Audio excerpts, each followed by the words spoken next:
Well, good afternoon, everybody. It is Friday. We all know what Friday means. It means it's time for One Rental at a Time with Mike Zuber. Yes, sir. Oh man, I'm excited. I'm hoping by next Friday I'm recording this in my new studio. Fingers crossed. But I realize you can't move desks and chairs in my car. My little two-seater car is not very efficient to move a desk. Oh, I gotta go rent a truck. Yeah, I'm not the smartest guy. Wait a second. So that's not going to fit in the back of the SL. No, won't fit in a Lambo either. True story, but I got a truck. So yeah, I do not. And the worst part is that you're smart. You rent a truck, which means no one can be bothering you and borrowing and asking. Yeah, no. Yeah, that's perfect. That's perfect. So the one that we wanted to kind of kick off today with in segment number 1 was your market, right? Oh yes, I've been meaning to do this. I'm so happy. This might be the most important thing for new investors to really understand why. Totally agree. This is something that, in the last month has been more and more apparent with the questions I'm being asked on live streams, when we do our Three Amigos together, what I see in the Three Amigos of FI, what I'm finding on Instagram at Lumberjack Landlord, all of those places, people are hitting me up with this. And what it really is, it is everybody's so willing and so anxious to find this amazing utopia market that's out there that gives you 20% return on even the worst deals. And hey, how do I find that market? Where's that market? All right, here's a newsflash, Mike. There isn't really one of those when you're a brand new investor that you're going to get that. That's something that happens over time because you get good at the game. So the issue is your market. Talk to me a little bit about that, because you've been doing One Rental at a Time now personally for 2 decades. Yep. But talk to me about what you're seeing from your students and the conversations that we're having on the Facebook live streams and such. So there's I hope people are listening. I believe real estate investing is a skill. It's not something you're born with. I believe learning a skill that involves money is best learned close to home. Yes, I get it. You live in the Bay Area. You live in Beverly Hills. You live in Manhattan. You live in Hong Kong. I'm trying to think of the most pricey areas around where stuff doesn't cash flow. Guess what? I live in one of those markets as well, and I tried for a year. And I understand the appeal. I understand watching social media and somebody talking about a 20% deal in Ohio or Huntsville, Alabama, or Texas, or Mississippi, or Detroit, or wherever. And I know it is your dream, your wish to get started. You're attracted by the cheap price point. You're attracted by the cash on cash or yield. I get it. Trust me when I tell you, the skill of learning real estate investing is best done in your backyard. Don't try to get in the game as a brand new person and introduce risk by going out of state to learn. Right? Let's just say you live in Beverly Hills, because generally speaking, people realize Beverly Hills, California, 90210 is a crazy expensive market. If that is where you reside, first off, congrats. I don't know why you're trying to invest in real estate. Yeah, whatever. You've clearly figured something out. But here's the deal, right? I want you to learn the skill of real estate investing in Beverly Hills or within driving distance, right? Beverly Hills is actually rather small, but so somewhere you can get to in 30 minutes, get your buy box, get very focused. Look, because you got to kick rocks. You got to meet other local investors. You got to learn what you don't know. If you let the sexiness of an out-of-state market and an Excel spreadsheet tell you to buy something, you're going to miss something. You are going to get hurt. And then if you add the complexity of, I'm going to burr, I couldn't believe this. The other day, I had somebody call me up saying, I live in the Bay Area, where I reside. I'm going to burr in Ohio. And I'm like, great. How many times have you done it? Never. Oh. I've already written offers. I'm like, are you freaking kidding? I hope you don't get those. Yeah. Because you're most of the time going to lose. And the worst thing is you actually win the first time and then you get really stupid and you double up and triple up. I mean, yeah, sometimes you go to a casino and you win the first time. It's like, the worst thing that could happen to you. But I won the first time. Oh my God. Hooked for life. You're hooked for life. Yeah. I remember when. I remember that feeling. But yeah, dude, real estate investing is a skill. Yes. Skills are best learned close to home. It's not about finding the market first. It's about you becoming a better investor first. That's right. That's what's first, not the market. The market is sexy. The market is energy. The market is cheap. The market is yield. No, you get better first. Learn in your backyard, please. I'm not saying buy in your backyard, right? But don't just think it's not there. Dude, I live in the top 3 expensive parts of the country. I can get in my car and drive 2.5 hours and find a market that's been awesome to me. It allowed me to retire out of MLS-based deals. No off market, no driving for dollars, no mailers. I was in Hong Kong writing deals, in Australia and Brazil. It can be done. People want the answer to be somewhere else. And I would tell you the answer is often a lot closer to home. But at a minimum, learn the skill.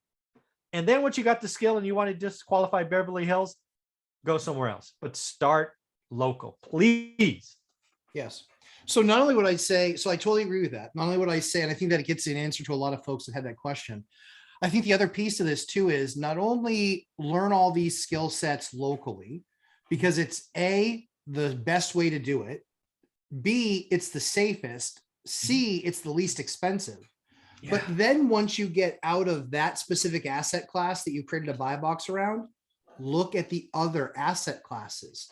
Just because single families don't work doesn't mean 2s or 3s or 4s don't work. Yep. It might not mean, maybe you have $150,000 that you've saved up to put down on a house or on a first investment property. You might be able to get a large apartment building with that, with some special terms. Who knows? So you must, the most important thing is learning the skill. You know, there's a reason why a lot of millionaires will go bankrupt once or twice. Yeah, exactly. And they learn all the lessons. And then the third one, it's a moonshot, right? Or you find guys that got lucky with an idea, what you find on like something like a Shark Tank. They had a great product, but they didn't have a good company. And so they crushed it on the product, and the product was great, but there was nothing after that product that they did anything with, because there was a product idea. It wasn't a company idea. Right. And so it's much the same with real estate investing. I agree with you 100%. It absolutely is a skill, number one. Number two, and one of the things that I think so many people miss is assets. Look at multiple different asset classes in your market, in your personal market, because the easiest money to make is finding an asset class that performs close to home. Yeah. I always tell people do what's inspected, not what's expected. So like if they know this beautiful beard is showing up and they have no idea when, they're usually working a little bit harder. They're not taking 2-hour lunches. They're not cutting out at 2 o'clock on a Friday. Yeah. That's something that's really important. And it's not to say that all contractors are bad, but there are plenty that do that. Yeah. And you don't want to have that happen. You want to make sure that people are billing you for what they're billing you for. It's really hard. And it's a completely different skill set to building a remote team. I think Mike has some advantages in building a remote team because he ran sales organizations, right? Oh yeah. Right. Yeah. There's around the world. Yes. Yeah. A lot of that stuff, translates. And so it is tough to build. It is tough to build teams. In fact, I had some decent properties with decent yields. I'd say okay to decent yields. And I gave up on them because I could not get the team in that region right. Yeah. The ones that I could afford weren't good enough. The ones that I couldn't afford them. So it didn't matter if they were good enough or not. Exactly. Yeah. So I think that's what people really have to focus on, is don't only be focused on a buy box or finding the best property in some other distant land or state or whatever might be favorable. Do your local homework first, pick the asset, as Mike talks about, building your buy box, really understanding that. And then if that buy box tells you the story that asset doesn't perform, move on to the next asset. Don't just move out of the town. Don't just move out of the city. Look at the next asset. I find it so amazing. And this comes, again, I'm helping thousands of people now in the course, how to get started one rental at a time. I find it so amazing how people so quickly give up on doing the work and just trust some person they never met on the internet. Well, how do you know that Huntsville or Detroit or, I don't know, Tallahassee or whatever, just because one person said that they're crushing it out there, I don't know why people give up so fast. The one thing that I've always had in me is I'm going to trust myself. Right. If it goes bad, it's on me. I don't want to say, well, so-and-so did me bad. No, I'm the idiot that listened, right? So Worst. I don't know why people give up so fast. Yeah, I think worse because it's easier to believe, when they hear returns like you get or returns like I get, it's easy to go, well, I'm just going to go do business where Lumberjack's doing business. Yeah, I mean, you can bring your game, but remember, in every single year, you're going to be competing against me. And if you won a deal, it's because I didn't think the numbers worked. Yeah, exactly. Like I got an off-market deal yesterday. It got floated to me and I read it and I just wrote the guy back and I said, are these the actual numbers? Yeah. He goes, yeah, why? I go, the guy's like 200 high.